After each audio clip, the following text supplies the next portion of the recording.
I'm lucky that I've got a wife who goes, yeah, if you want to be mayor, you can go ahead and be mayor. You know, where it takes time away from her. I again didn't get home until 8:30 last night. Right. You know, I'm here Tonight, yeah.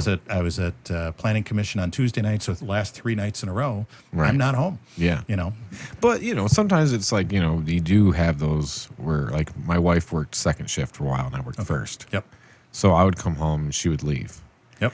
But those times where you are together, man, it's like we're together. Yeah. This is really nice. There ain't no time to bicker about the laundry or anything like that. There's no time for any of that stuff. No, exactly. And we're incredibly close, incredibly tight. We've been How long have you been? Okay. married 29 years. 29. Met when we were in college, so we've been together for 30. So she was already doing PE classes when you guys met, or No, when you guys got married. Yes, we were both. She was a year. We both went to Hope. She was a year behind me at Hope. We met 3 weeks before I graduated, and then I went to law school in Milwaukee. And she lived here because she had to finish her last year of Hope. She local girl. She grew up in Holland. Went to Holland High, and then stayed here. Got the job in Hudsonville and lived with her parents here in town for my last 2 years of law school. And I commuted back and forth between Milwaukee and Holland every week for 3 years, so I could see her. And I got to stay. Her parents were nice enough to let me stay with them. How long at of a their drive house. is that again? 250 miles round trip, 3 hours and 45 minutes, depending on the traffic. You tell me what time of day you want to go and what day of the week it is, and I'll tell you the best route. Nice. I can still decipher the traffic reports in Chicago. Nice. So yeah, I knew when I got so good, I would look at my watch in Milwaukee and go, well, if I leave in the next 5 minutes, I'm okay. I can be there If I don't leave in the next 5 minutes, I might as well wait 4 hours because I'm going to hit Chicago traffic and I'll get there at the same time. That is bad, that traffic. You start going through there. Holy crap. First time I went through, I was like, what is this? Yeah. I've never seen this. I thought I was like scared in Detroit. Yeah. If you hit it at the right time, you're great. No, I was not great. And then somebody had to pee, of course. And then we had to try to get off. And then we're in like Chinatown. We're going to this gas station. It's like the bathroom's out there. We're going up to the door. There's like crap all over them. I'm like, what is this? See, I was lucky enough to be between 22 and 25 years old all by myself in the car. So yeah, right. So I got to know it really well. It was 90,000 miles I put in 3 years going back and forth. Wow. But great investment because I got a wonderful wife and 3 great kids and for sure. And a good life here in Holland, Michigan. Yeah. How old's your oldest? 26. 26. He was my campaign manager. Oh, nice. Duncan. He is discount on that. Yeah, that's right. That's right. He got paid the same as everybody else did on the campaign team. Nothing. Oh, not even pizza. We gave pizza and snacks every now and then, and we had a pretty good campaign night party, or election night party. We filled New Holland Brewery. There you go. It was absolutely fantastic. But he's epic night, I'm sure. It was great.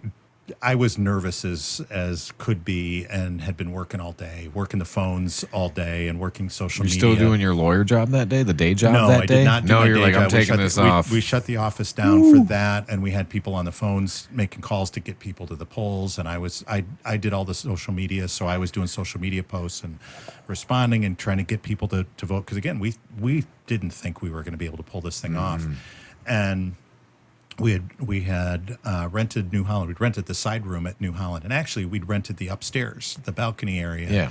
And they said, we got to move you because there's going to be something over there. I'm like, oh, they got that huge room. There are going to be like 4 people in there. It's going to be really sad that there's going to be nobody there.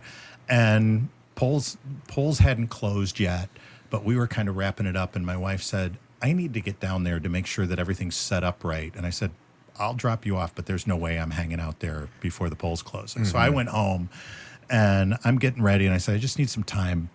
I'm just completely stressed out. Yeah, you're just. And I said, I need some alone time. I need some me time and some space. And so I'm getting ready. I take a shower, get out of the shower, and my son's texting me. He's my campaign manager, and he says, Dad, you got to get down here. I'm like, Mom's down there. It's fine. Everything's going to be set up. People are taking care of you. He goes, no, you need to get down here right now. And I'm like, I'm not even dressed yet. What's the deal? He goes, this place is packed.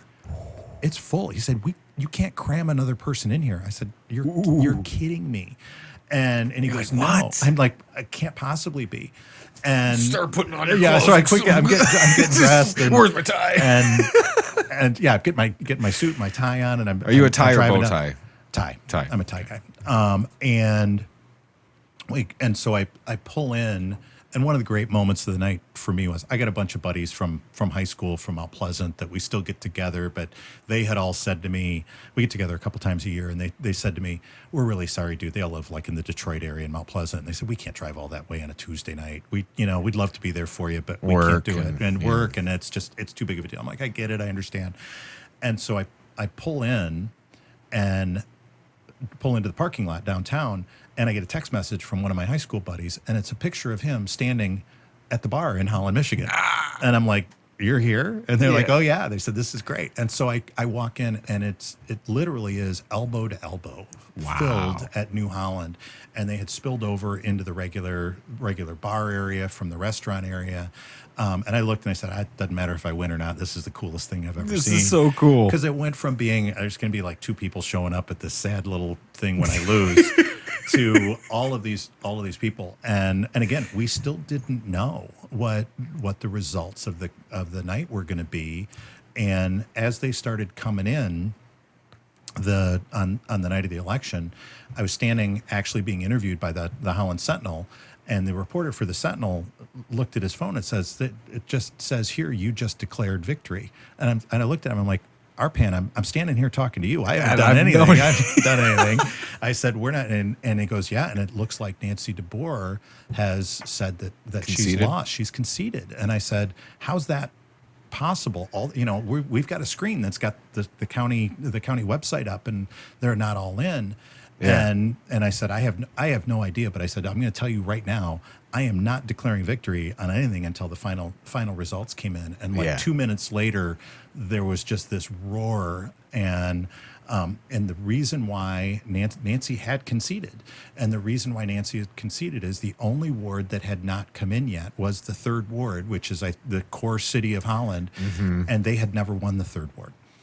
She had been a council member at large, so she'd had to run citywide. She'd run in two previous mayoral elections, and never once had they won the 3rd ward. And they looked at the numbers and said, "There's no way. We're behind before the 3rd ward comes in. That can't happen." Yeah. So they kind of knew before we knew. Right. And it was and again, it was a cool night. Man, it's kind of fun to have exhilarating. All these people here for you. Yeah, and then you got to start doing the job. Yeah, you're like, oh crap, I got to take care of all these people. Yeah, and right, and it's it's 9 o'clock on a Tuesday night, and you got a regular job, and you've just been. We literally had been campaigning for a year, and had been campaigning every day and night for weeks and weeks and weeks.